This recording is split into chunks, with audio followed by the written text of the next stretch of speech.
যে দেখুন একের পর এক ব্যারিকেড পুলিশ রয়েছে চিকিৎসকদের এই মিছিল আটকানোর জন্য।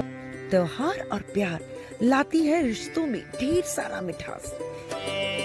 परंपरा वही, सोच नहीं।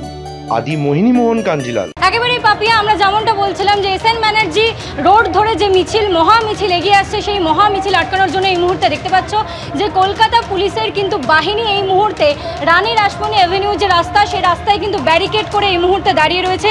ক্যালকাটা পুলিশের যারা সেন্ট্রাল ডিভিশনের ফোর্স তারা উপস্থিত রয়েছেন, তারই সঙ্গে পর্যাপ্ত পুলিশ এবং মহিলা কর্মী, পুরুষ এবং পুলিশ মহিলা কর্মীরা উপস্থিত রয়েছেন। এবং অন্যদিকে এই যে ডোরিনা ক্রসিংয়ে যে রাস্তা, আমি আমার ক্যামেরা পার্সন সুমনকে বলবো দেখানোর জন্য। সুমন দেখাচ্ছে, দেখতে পাচ্ছ ডোরিনা ক্রসিংয়ের যে মুখের রাস্তা সেখানেও কিন্তু পুলিশ ব্যারিকেড করে, সেখানেও কিন্তু বাহিনী মোতায়েন রয়েছে।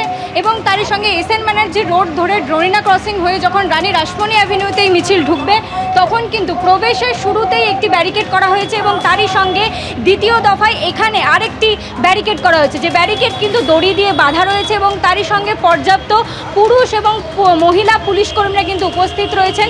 তারই সঙ্গে যেমনটা তারা জানিয়েছেন যে ডেপুটেশন জমা দিতে তারা সাংবিধানিক প্রধান রাজ্যপালের হস্তক্ষেপ চান, সেই দাবিতে তারা রাজভবন অভিযান করছেন। এবং সেই রাজভবনের চৌহদ্দির আশেপাশে পরিসরের এলাকায় যেহেতু 144 ধারা অর্থাৎ এখন যা 163 বিএনএস সেই ধারা জারি রয়েছে বলে সেখানে 4 থেকে 5 জনের বেশি জমায়েত করা যায় না। সেই কারণেই কিন্তু এখানে দেখতে পাচ্ছ রানী রাসমণি অ্যাভিনিউতে কড়া পুলিশি বাহিনী এই মুহূর্তে প্রহরা দিচ্ছে। তারা ব্যারিকেড করে দিয়েছে, দড়ি দিয়ে সেই ব্যারিকেড কিন্তু বেঁধে রাখা হয়েছে যাতে কোনো রকম বিশৃঙ্খলার সৃষ্টি না হয়। সেই বিশৃঙ্খলা আটকানোর জন্য পুলিশ বাহিনী মোতায়েন রয়েছে। এবং ডোরিনা ক্রসিংয়ের শুরুতেই ওইখানে যে রাস্তা দিয়ে রানী রাসমণি অ্যাভিনিউতে ঢোকা যায় সেখানেও কিন্তু একটি ব্যারিকেড করা হয়েছে, অর্থাৎ দুই দিকে ব্যারিকেড করা রয়েছে। অন্যদিকে ডান দিকে যে বিজেপির ধর্ণা চলছে সেখানেও কিন্তু পর্যাপ্ত পুলিশ উপস্থিত রয়েছে। এবং তারই সঙ্গে এসএন ব্যানার্জি রোড থেকে ডোরিনা ক্রসিং হয়ে যে রাসমণি অ্যাভিনিউ আসার যে রাস্তা, সেই রাস্তাতেও কিন্তু পুলিশ কিন্তু বাহিনী মোতায়েন করে রেখেছে। এবং কড়া পুলিশি প্রহরা এই মুহূর্তে মহামিছিলে যাতে কোনো রকম বিশৃঙ্খলার সৃষ্টি না হয় এবং কোনো বিশৃঙ্খলার সৃষ্টি হলে তা আটকানোর জন্য কিন্তু পর্যাপ্ত পুলিশ এই মুহূর্তে উপস্থিত। একদম কলকাতা পুলিশের যারা সেন্ট্রাল ডিভিশনের বাহিনী তারা এবং তারই সঙ্গে পর্যাপ্ত মহিলা এবং পুরুষের যে বাহিনী সেই পুলিশ বাহিনী কিন্তু এখানে দাঁড়িয়ে রয়েছে। দেখতেই পাচ্ছ মহা মিছিলে যাতে কোনো রকম বিশৃঙ্খলা না হয়, রাজভবনের উদ্দেশ্যে যাতে মিছিল এগিয়ে যেতে না পারে তার জন্যই কিন্তু এখানে ব্যারিকেড করে দেওয়া হয়েছে এবং সেই ব্যারিকেড দড়ি দিয়ে পর্যন্ত বাঁধা রয়েছে।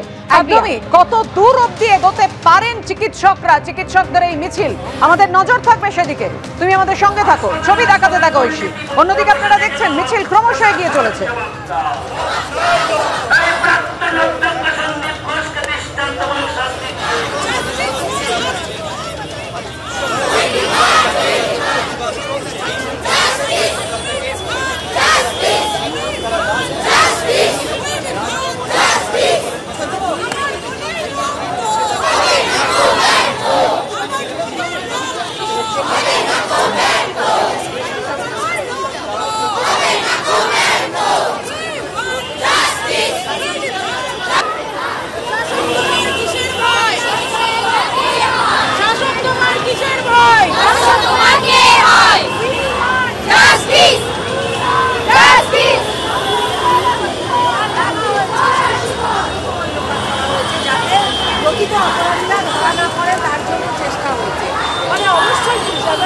এই মিছিল থেকে রয়েছেন আমাদের প্রতিনিধি রুমা পাল। রুমা, কত দূর এগোলো মিছিল? বারবার মিছিল থেকে এই ধ্বনি শোনা যাচ্ছে যে শাসক তোমার কিসের ভয়, দোষী তোমার কে হয়?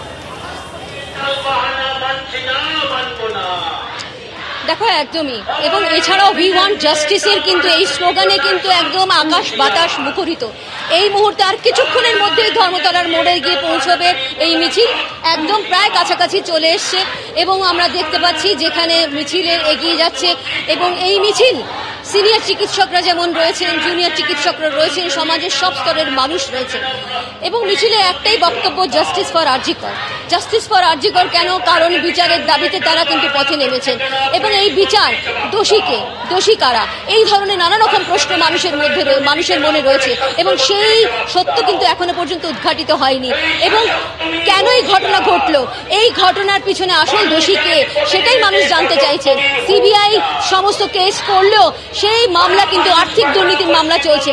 সেক্ষেত্রে কিন্তু রেপ এবং মার্ডার কেসে কারা জড়িত, কেন জড়িত, কিভাবে এই ঘটনা ঘটলো সেটা মানুষ জানতে চাইছে, বিচার চাইছে মানুষ। এবং সেই কারণেই কিন্তু আজকে এই মিছিল, এবং এই মিছিল এনআরএস হাসপাতালের বাইরে থেকে একদম মিছিল শুরু হয়েছে এবং সেই মিছিল এসএন ব্যানার্জি রোড হয়ে আর কিছুক্ষণের মধ্যেই, যেহেতু মিছিল বড় এবং ধীরে ধীরে এগোচ্ছে এবং সেই কারণে এই মিছিল একদম ধর্মতলার মোড়ে যাচ্ছে।